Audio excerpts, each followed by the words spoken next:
So over the course of the Naruto story, we've been introduced to a number of ridiculously powerful characters such as Madara Uchiha, Hashirama Senju, the Sage of Six Paths himself Hagoromo Otsutsuki, Kage Otsutsuki, and even Naruto and Sasuke in their own rights right now are ridiculously powerful. But honestly, right now, the way how it's set up with the Boruto story, it seems like no one can compare to the ridiculousness that is Isshiki Otsutsuki. Welcome back to the channel everyone, Sanju Uchiha here, and today, as we do here every month on the channel, we're going to be discussing my predictions, expectations for the upcoming chapter of Boruto, and some of the chapters slightly beyond the upcoming chapter, because why not?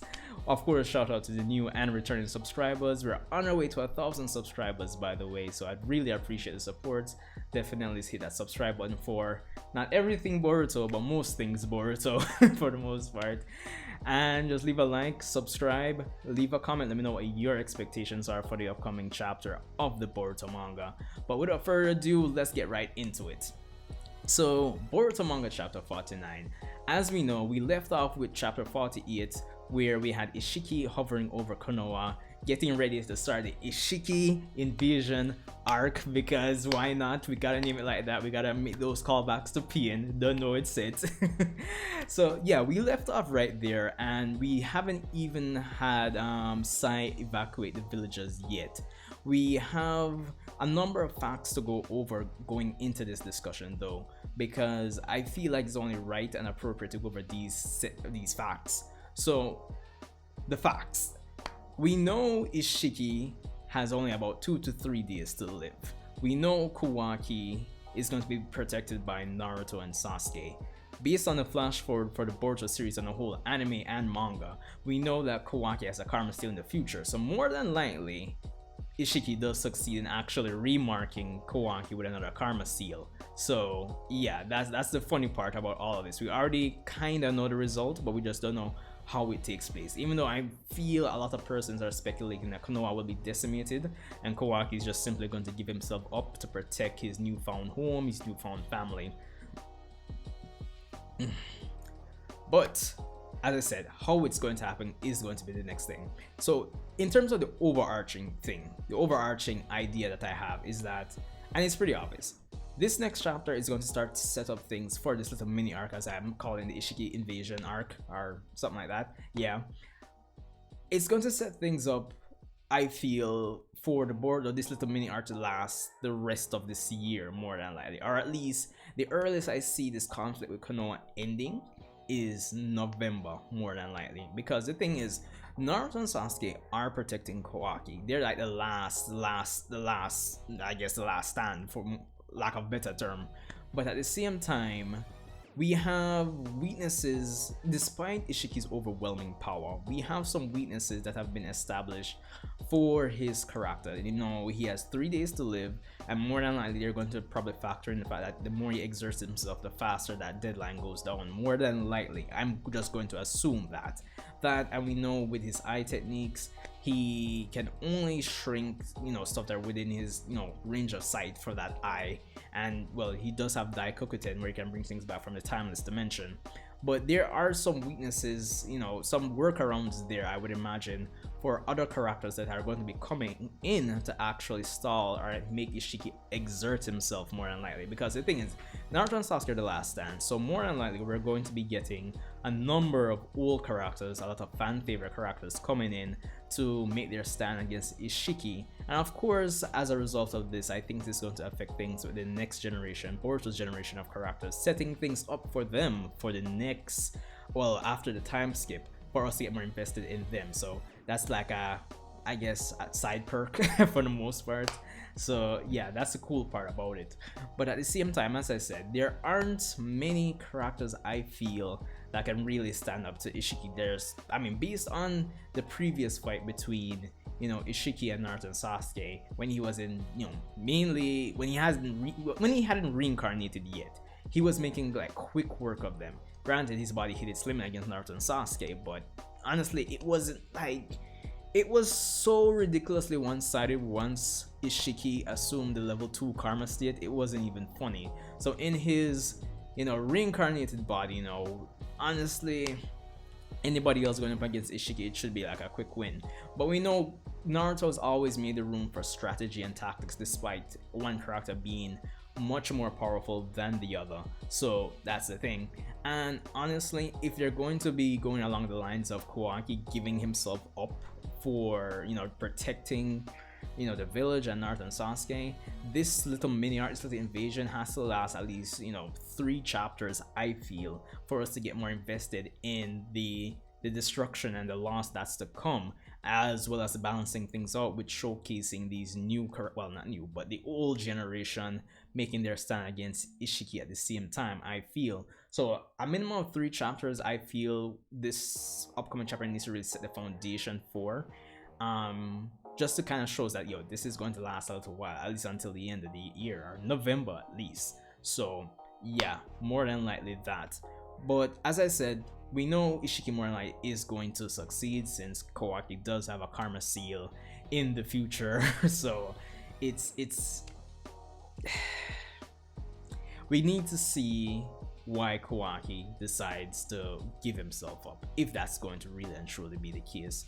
So yeah, I do expect them to start showcasing or reintroducing old characters, setting up strategies to exploit or make Isshiki exert himself, get us more invested in the destruction that's to come, the loss that Boruto himself as a character will experience and witness. Because if you've watched some of my latest Boruto discussions, especially the one I talk about where, you know, Boruto Uzumaki becoming the main character essentially, all of this pre-time skip era of Boruto is more likely it's set up for its character, similar to how it was for like Sakura going from part 1 to part 2. So yeah, having 3 to 5 chapters and this upcoming chapter setting the foundation for these upcoming chapters, if it's going to go as long as I suspect it's going to be in terms of 3 to 5 chapters, then yeah, I have a lot of expectations for this upcoming chapter to see what's going to happen.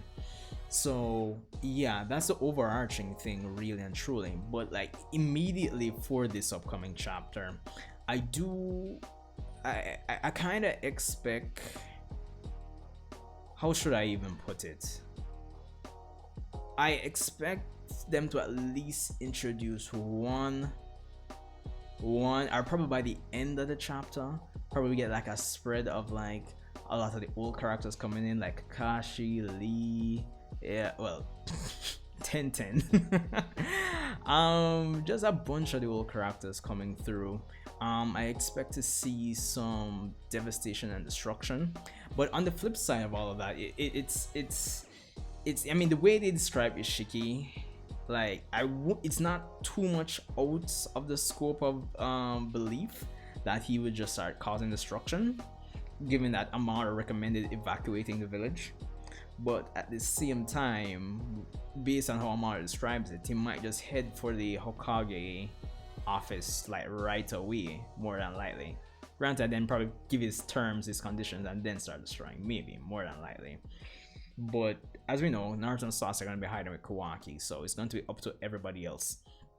Also, expectations for this upcoming chapter. I need to see some inklings of the Jogan. Even if the Jogan doesn't activate this chapter, which I don't expect it to, I expect some hints, something needs to be dropped to start setting up the revelation or the reveal of the Jogan, especially before the village is completely destroyed or before we get into the training arc for the time skip. This is the time. So I also did a video recently regarding Toneri coming back, and this was kind of part of it, where I felt like, given that this is where I feel Boruto's character is going to really start experiencing the loss, the downhill trajectory for his character for the most part. Honestly, having the Jogan, which hasn't made much of an appearance in the manga, make an appearance in this conflict is going to be needed to set things up for Boruto's character from a power standpoint, because we need to get a better idea of what the Jogan can do and how Boruto, like, we need to see the potential of Boruto reaching up to these ridiculous levels of power. I know we have Karma level 2, but even relying on Momoshiki's power alone, Momoshiki, comparatively speaking, is nothing to Isshiki. So yeah, having the Jogan make an appearance or getting some hints of it with this upcoming chapter, or even this arc overall as I'm calling it, it needs to happen. Needs to happen, honestly. So I'm looking forward to that. So yeah, this immediate chapter, little hints about the Jogan, probably Toneri, hopefully. I mean, I'm probably reaching, it's probably not gonna happen, but hey, it's just speculation here.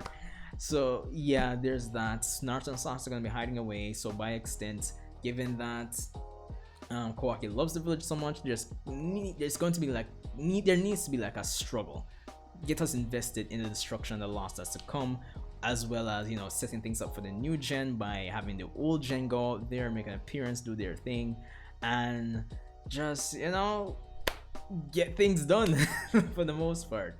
So yeah, I know for the most part this little discussion has been more of a, not say like 49 specifically, but the overall next probably 3 to 5 chapters in terms of expectations and speculations. And I think these monthly expectation and speculation videos are going to be like that for the next few months, with new details, of course, given the events of the upcoming chapters. So yeah, there's that. But anyway, I think I've rambled on long enough. Let me know what you guys think. Let me know what your expectations are for the upcoming chapter of Boruto, chapter 49, which drops on the 20th of this month, if I'm not mistaken. Lots of things are going to be happening, and I just can't wait to see like the madness unfold for the Boruto manga. As honestly, I'm just ready for the chaos. I'm ready for it. So yeah, that's me. But let me know what you think. Leave a comment, like, of course, as I said, subscribe for most things Boruto, and hope you guys are having a great day, and I'll see you in the next video.